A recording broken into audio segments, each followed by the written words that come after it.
बिस्मिल्लाहिर्रहमानिर्रहीम, अस्सलाम वालेकुम। जियो न्यूज़ पर आप देख रहे हैं आपस की बात और मैं हूं मुनीर फारूक। गुज़िश्ता रोज़ जो नैब लाहौर के दफ्तर के बाहर वाक़या पेश आया, मरीम नवाज शरीफ वहाँ गई एक रैली की सूरत में, जो कुछ नज़र आया, जो कुछ अवाम ने देखा और जो फुटेजेस अब आ रही हैं, उसने बहुत से सवालात को जन्म दिया है।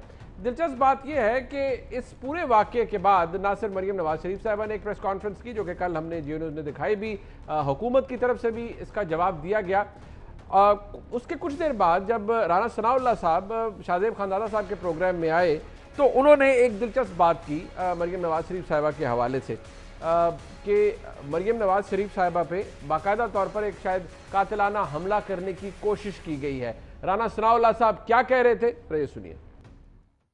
मरीम नवाज की गाड़ी को मेरी राय के मुताबिक जो है वो पत्थर नहीं लगा, और मैंने तो आज तक कोई पत्थर नहीं देखा कि जो जेन्युइन बुलेट प्रूफ गाड़ी को जो है उसका शीशा जो है उसे दे। और अगर इन बुलेट प्रूफ गाड़ी का जो है वो शीशा सिर्फ पत्थर से ब्रेक हो सकता है, फिर तो ऐसे ही लोगों ने जो है वो ये उम्मीद लगाई हुई है कि जब हम इसमें बैठे होंगे तो हम बुलेट से भी जो है वो महफूज हो सकते होंगे। तो ये बात गलत है, ये कुछ और बात है। इसके ऊपर मेरा ये मुतालबा होगा कि गवर्नमेंट जो है इसको जो है वो रूल आउट करे, इसको इन्वेस्टिगेट करे। मुझे लगता है कि ये जो उसके इर्द गिर्द जो बिल्डिंग्स हैं वहाँ से कोई ये लेज़र गन फायर हुआ है और ये बराह रास्त जो है वो मरीम नवाज़ के ऊपर जो है ये कातिलाना हमला था। दिलचस्प बात यह है क्योंकि ना सिर्फ राना सनाउल्लाह साहब ये कह रहे हैं, हुकूमत की तरफ से बाकायदा तौर पर एक FIR यानी नैब की तरफ से जारी कर दी गई मरीम नवाज शरीफ साहबा पे, और तकरीबन 150 लोगों से ज़्यादा लोगों पर FIR कर दी गई। कैप्टन सफदर साहब की तरफ से, जो कि शौहरे नामदार हैं मरीम नवाज शरीफ साहबा के, उनकी तरफ से एक FIR दर्ज करने के लिए एक दरख्वास्त दायर की गई है। ये बातें अपनी जगह मौजूद है, लेकिन क्या वाकई ऐसा मुमकिन है? मरीम नवाज शरीफ साहिबा अपनी इस पेशी के बाद जब वो वापस आई, पेश ना हो सकी, और जब वो वापस आई तो उन्होंने एक फुटेज बनाई, एक वीडियो बनाई अपनी गाड़ी की, और वो फुटेज उन्होंने अपनी ट्विटर की टाइमलाइन पे भी लगा दी। हमारे पास भी वो मौजूद है, जिसमें वो ये दिखा रही हैं। अब इस वीडियो को अगर आप देखें तो वो तौर पर ये दिखा पा रही हैं इसके अंदर कि उनकी गाड़ी के ऊपर जिस तरह के निशानात नज़र आ रहे हैं, और वो ये कहती हैं कि ये एक बुलेट प्रूफ गाड़ी है, बल्कि शायद B7 लेवल की गाड़ी है, यानी बॉम्ब प्रूफ गाड़ी इसको कहा जा रहा है। इस गाड़ी के ऊपर पत्थरों से वो ये कह रही हैं कि क्या इस तरह के निशानात पड़ सकते थे। और ख़ास तौर पर अब अगर इसका बिल्कुल सामने से आप देखें तो जो इस गाड़ी की विंड स्क्रीन है, वो जिस तरह से उस पर कुछ पॉइंटेड निशानात मौजूद हैं और उसमें क्रैक्स आ गए हैं, ये मुस्लिम लीग नून की तरफ से एलेज किया जा रहा है कि ये पत्थर नहीं है, बल्कि शायद कोई और टारगेटेड चीज़ इसको मारी गई है और मरीम नवाज शरीफ को टारगेट करने की कोशिश की गई है। क्या ये आज के दौर में मुमकिन है? राना सनाउल्लाह साहब की थ्योरी है कि शायद कोई लेज़र किस्म की कोई इक्विपमेंट इस्तेमाल किया गया हो। अगर उस जगह का मुआयना किया जाए तो शायद ऐसा लगता नहीं है, क्योंकि एक बहुत बड़ी जगह पर यह है, मेन रोड के ऊपर है, किसी गली के अंदर नहीं है, और छुपने छुपाने की शायद कोई ऐसी जगह भी नहीं है, ना ही कोई बहुत ही बुलंदो बाला इमारतें हैं नैब लाहौर के इर्द गिर्द। एक साइड पे पेट्रोल स्टेशन की बहुत बड़ी लाइन है और दूसरी साइड पर ये इंस्टॉलेशन है नैब के दफ्तर की, एक बहुत बड़ा कंपाउंड है। क्या ये मुमकिन है या नहीं, इसके ऊपर आज के प्रोग्राम में हम बात करेंगे। सियासी एलिमेंट भी डिस्कस होगा। एक और बहुत अहम वो ये थी कि वज़ीर आला पंजाब जनाब उस्मान बुज़दार साहब आज नैब लाहौर के सामने पेश हुए।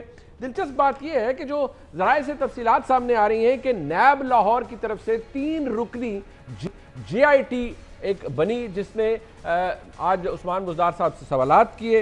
वज़ीर आला साहब से जनूबी पंजाब में मुख्तलिफ नामों से जायदाद खरीदने और रिश्तेदारों के नाम पर जायदादें बनाने के इल्ज़ाम में भी पूछताछ की गई। अब दिलचस्प बात यह है कि उन्हें जो बुलाया गया वो एक शराब के लाइसेंस जारी होने की वजह से बुलाया गया, और उस पर भी डिस्क्रिपेंसी है कि वो DG एक्साइज ने किया या वज़ीर आला के हुक्म पे हुआ। बहरहाल ये मामला वहाँ से शुरू हुआ, लेकिन नैब ने वज़ीर आला और अहले खाना की जायदादों का रिकॉर्ड तलब किया है कि कितनी जायदादें खरीदी हैं, कितनी लीज पर ली हैं।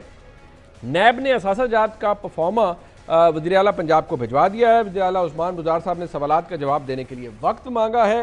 वज़ीर आला साहब से पूछा गया है कि क्या CM पॉलिसी के मुताबिक NDTV को लाइसेंस जारी हुआ, जिस पर उस्मान बुज़दार साहब का कहना था कि उनके इल्म में नहीं था कि खिलाफ कानून और खिलाफ ज़ाब्ता लाइसेंस जारी हुआ। अब इस सवाल के जवाब में अगर वज़ीर आला ये कह रहे हैं तो उनको फिर अपनी जो नीचे टीम है या जो रेलिवेंट लोग हैं उनको बाकायदा तौर पर पूछना चाहिए या शायद फायर कर देना चाहिए कि उन्होंने एक इलीगल काम वज़ीर आला से होने दिया। जैसे ही इल्म हुआ नोटिस लेकर कार्रवाई की। वज़ीर आला उस्मान बुज़दार साहब का कहना है नैब ने जो भी रिकॉर्ड मांगा मैं फराहम करूंगा, जब बुलाएंगे मैं आ जाऊंगा। नैब हुकाम ने पूछा कि क्या आपके इल्म में है कि निजी होटल के लिए 5 करोड़ रिश्वत वसूल की गई? वज़ीर आला ने कहा उनको इल्म नहीं है कि किसने कितनी रिश्वत ली है।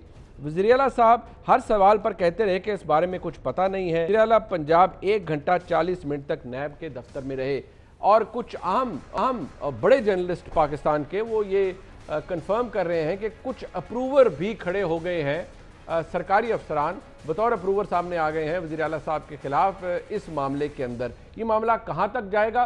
कुछ लोग इसे सियासी रंग भी दे रहे हैं कि शायद वज़ीर आला पंजाब के जाने का वक्त करीब आ गया है और ये एक रास्ता बनाया गया है कि उनको कैसे उनके ओहदे से अलहदा किया जाएगा। मेहमानों का तारुफ करवा देता हूँ जी। सदाकत अली भाई साहब एमएनए हैं पाकिस्तान तहरीक इंसाफ के, जनाब तलाल चौधरी मरकजी रहनुमा है पाकिस्तान मुस्लिम लीग नून के, चौधरी मंजूर साहब सेक्रेटरी जनरल हैं पाकिस्तान पीपल्स पार्टी के, हमें ज्वाइन कर रहे हैं।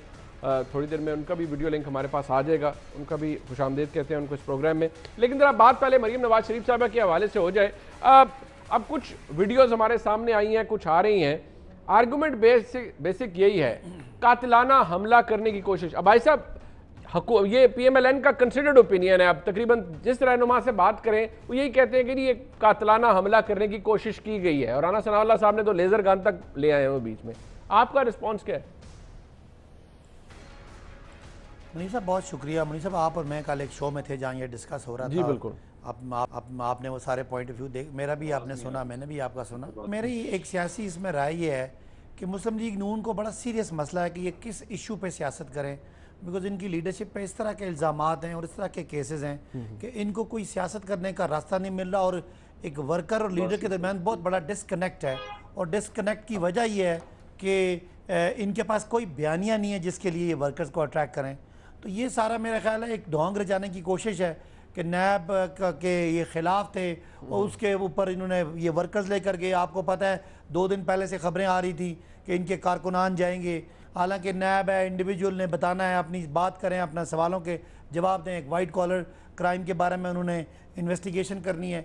उसके साथ वर्कर ले जाके वहाँ पे हल्ला बोला गया, आपने मैंने देखा, वीडियोज़ चली, हमने वो डबल केबन पे पत्थरों के वो लिफाफे भरे हुए देखे, वो सारी बातें हैं। लेकिन मैं इसको सियासी तजिया ये है कि वैसे तो ये इनका और नैब का मामला है, हुकूमत ने नैब की मदद करनी है लॉ एंड ऑर्डर की को मेंटेन करने में, लेकिन मेरा ख्याल है कि ये किसी इशू की तलाश में, और मैं तो समझता हूँ कि इन्होंने अपनी क्रेडिबिलिटी मज़ीद लूज़ की है कि ये नहीं, आप सियासी तज्जिया दे रहे हैं भाई साहब। ये इनकी तरफ से दरखास्त जो दी गई है वो प्राइम मिनिस्टर के खिलाफ, शहजाद अकबर साहब के खिलाफ, चेयरमैन नैब, DG नैब लाहौर, ये आप लोग शामिल हैं इस मुबैना कातिलाना हमले के अंदर। कम से कम वज़ीर आज़म और शहजाद अकबर साहब का तो नाम भी दे दिया। मुनीब साहब दरख्वास्त देने से तो जाहिर है मुकदमे नहीं बनते, जाहिर है। बिल्कुल ठीक है, मैं कह रहा हूं, लेकिन इनका मौक़िफ़ तो यही है कि आप शामिल हैं। जी जी, नहीं मैं तो कह रहा हूँ इनका मौक़िफ़ तो ये होगा कि ये जो मुझे समझ नहीं आई कि गाड़ी बुलेट प्रूफ थी, पत्थर लगा छोटा सा तो उसका शीशा भी टूट गया, ये गाड़ी भी चेक करें इनके साथ किसी ने, इनको गाड़ी भी सही नहीं दी। एनीवेज ये तो इनका मसला है। मेरा हुकूमती मौक़िफ़ ये है कि ये नैब का और इनका मामला है, ये चाहते हैं कि किसी तरह इनके हाथ कोई चीज़ आए, क्योंकि अपोजिशन में मामलात हैं, इनकी पार्टी के अंदर मामलात हैं, और ये नैब से बहुत तंग हैं और ये NRO भी मांग चुके हैं, और सारे प्रोसेस के दरमियान इनको कोई कहने के लिए कुछ नहीं है, तो ये बनाया गया हमले का इशू क्रिएट करना। अच्छा, ये बनाया गया। अब तलाल चौधरी साहब, ये बड़ा वाज़ेह है, बड़ा वाज़ेह है। ठीक है, गाड़ी में पत्थर नजर आ रहे हैं, वर्कर नजर आ रहे हैं। मुझे बताया ना, नैब के पास क्या, नैब कोई थाना तो है नहीं कि वो एकदम फोर्स इनकी वजह लगाएगा। नैब में इससे पहले कभी पथराव हुआ नहीं, ये तो अदालतों पे भी हमले करते रहे हैं, इसके अलावा भी इनकी तारीख है। ठीक है, तो मेरा ख्याल है कि इशू क्रिएट करना चाहिए, इशू क्रिएट करना है। तलाल चौधरी साहब, अब फुटेजेस हम सारी देखी, पुलिस को भी देखा पथराव करते हुए, बिल्कुल देखा। मरियम नवाज शरीफ साहबा ने जो अपनी गाड़ी से एक फुटेज बनाई है कि उनकी गाड़ी पे पत्थर फेंके जा रहे हैं, वो भी चलाई गई है, वो भी नजर आ रही है। और एक और फुटेज है, वो आपने भी देखी है अभी काशिफ भाई साहब के प्रोग्राम में, शाहजेब साहब के प्रोग्राम में, और जगह पर भी आमिर मीर साहब ने भी गालिबन वो चल, जिसके अंदर नजर आ रहा है कि एक डबल कैबिन गाड़ी से एक शख्स वो पत्थरों का लिफाफा बाहर निकाला है, उसने जमीन पे फेंका, उससे पत्थर निकले हैं। अब वो गाड़ी, उसके करीब झंडे, लोग सब आपके PMLN के नजर आ रहे हैं। तो ये तो नहीं हो सकता कि ये कातलाना हमला मरियम नवाज शरीफ साहबा पे, अब राना सनाउल्लाह साहब तो लेजर गन भी बीच में ले आए हैं, को बात समझ नहीं आती, मिसमैनेजमेंट हो सकती है, रिएक्शन दोनों तरफ से हो सकता है, कातलाना हमला बहुत बड़ा इल्जाम है मरियम नवाज शरीफ साहबा की तरफ से। बिस्मिल्लाहिर्रहमानिर्रहीम। मुनीब साहब, मैं उस वहां पर मौजूद था और मैं रायगंज से आया हूं और उसके बाद मैं पैदल, क्योंकि लोग बहुत ज्यादा थे, तो मैं वहां से पैदल निकलकर मरियम साहबा जब आई हैं तो कारकुन उनकी गाड़ी के गिर्द इकट्ठे हो गए। मैं दोनों पुलिस रुकावटों से गुजर के अंदर गया हूं और वहां पर गेट के सामने नैब के राना सनाउल्लाह साहब भी मौजूद थे, चंद हमारे रहनुमा और थे और कुछ वकला थे। बाकी 200-250 मीटर का एरिया बिल्कुल खाली था। किसी उससे पहले कोई किसी ने पत्थर नहीं मारा था, कोई रुकावट नहीं हटाई थी, कोई वहां पर कुछ नहीं हुआ। वहां पर क्योंकि बहुत ज्यादा लोग थे और गाड़ी उनकी बड़ी आहिस्ता आहिस्ता चल रही थी, अचानक केमिकल मिला हुआ एक पानी का स्प्रे जो है वो लोगों पे किया गया। ये मैं पत्थरों से पहले की बात कर रहा हूं। उसके बाद लाठीचार्ज और आंसू गैस फेंकी गई। उसके बाद पत्थर शुरू हुए। मैं इसका फैसला जो है वो भी छोड़ देता हूं नैब के ऊपर। नैब तो अब यकीनन हुकूमत को बड़ी प्यारी है। नैब के जो बाहर कैमरास लगे हुए हैं उसकी फुटेज कौम को दिखा दें, पता चल जाएगा कि हम डाले लेकर आए थे, या पता चल जाएगा कि वो पथराव जो था वो पुलिस वाले किस तरह कर रहे थे। और उसके बाद ये भी साथ थे ना, डाले तो सर थे आपके साथ। मैं गुजारिश वजीर साहब आ रहा हूं ना, यानी कैसे पत्थर थे वो कि लेकर हम आए, मारे हमने और हमारी गाड़ियों पर लगे और हमारी कारकुन जख्मी हो गए।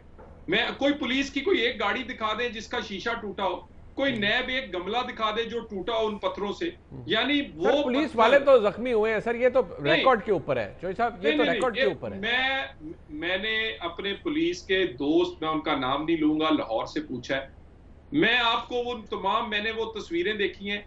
आप जरा उन कांस्टेबल साहिबान की और वो देख लें तस्वीरें, जिस तरह आप और मैं स्कूल नहीं जाना होता था, छुट्टी के लिए अंगूठे पे पट्टी करा लेते थे, थोड़ी सी यहाँ पट्टी, अंदर कुछ भी नहीं है, अंदर मार्कर का निशान है, वो करवा के बैठे हुए। मुझे चौधरी साहब ये ज्यादती है, एक दो का तो वो खातून का पाँव जो है वो उन्होंने पट्टी उस पे बांधी हुई है। मैंने कहा जी खातून के पाँव को मैं, अब आपने बात कर दी, मैंने फोकस करके देखा है, माशाल्लाह पाँव वैसे का वैसा, वहां कोई निशान तक नहीं है, यानी पट्टियां करवा के तस्वीरें जारी कर दी। वहां पर आपके कैमरास थे, उस वक्त उन कांस्टेबल्स की फुटेज क्यों नहीं बनी? वहां पर हजारों मोबाइल कैमरास थे, उस वक्त किसी सिपाही की जख्मी होने की फुटेज क्यों नहीं बनी? और मुझे ये बताइए, नैब आज के दिन तक बाहर की जो उसकी फुटेज है कैमरों की वो जारी क्यों नहीं कर रहे?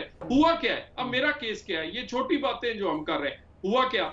मैं जब मैं इसके सामने से अंदर आ गया, हम खड़े थे, गाड़ी आहिस्ता आहिस्ता मरियम साहबा की आ रही थी, अचानक से ये केमिकल मिला स्प्रे, उसके बाद लाठीचार्ज और आंसू गैस, फिर मरियम साहबा की गाड़ी को सिंगल आउट किया गया, लोगों क्राउड को भगाया गया, वहां से गाड़ियों को हटाया गया, सिंगल आउट करके उस पर जो पत्थरों की बारिश हमने होते देखी। अगर उस वक्त जो ड्राइव कर रहे थे वो उसमें जो दरमियान में डिवाइडर लगा हुआ है वन वे का, उसको वो तोड़ के ऊपर से गाड़ी गुजार के पीछे ना करते तो गाड़ी का पता हशर होता। सिंगल आउट करके मरियम नवाज बट चौधरी साहब यहाँ रुक जाए एक मुझे सर ये बता दें, आपके नजदीक पत्थरों से हमला करवाकर आपने जिस तरह कारी, पहले केमिकल वाला स्प्रे और सब कुछ, अब वो एक सिंपल रिएक्शन पुलिस का ये है कि पत्थर जो हमारे पे फेंके गए वही पुलिस वालों ने उठा के वापस फेंकना शुरू कर दिए, लेकिन आप कहते हैं कि नहीं स्प्रे और फिर लाठीचार्ज और फिर पत्थर, लेकिन पत्थरों से या लाठीचार्ज से मरियम नवाज शरीफ को क्या नुकसान पहुंचाना चाह रही थी नैब, इमरान खान साहब, पंजाब हुकूमत? मेरा हमने FIR की दरखास्त क्यों दी है? इसी तहकीकात के लिए। वो वहां पर ये सब कुछ इस्तेमाल करके मरियम साहबा की गाड़ी को सिंगल आउट करके, और उसके बाद वो पत्थर जिससे बुलेट प्रूफ के शीशे टूट सकते हैं, उसकी बॉडी जो है वो नुकसान हो सकता है, वो किसी के सर पे लगेगा, वो वाली चीज जो गाड़ी पे लगी है, क्या वो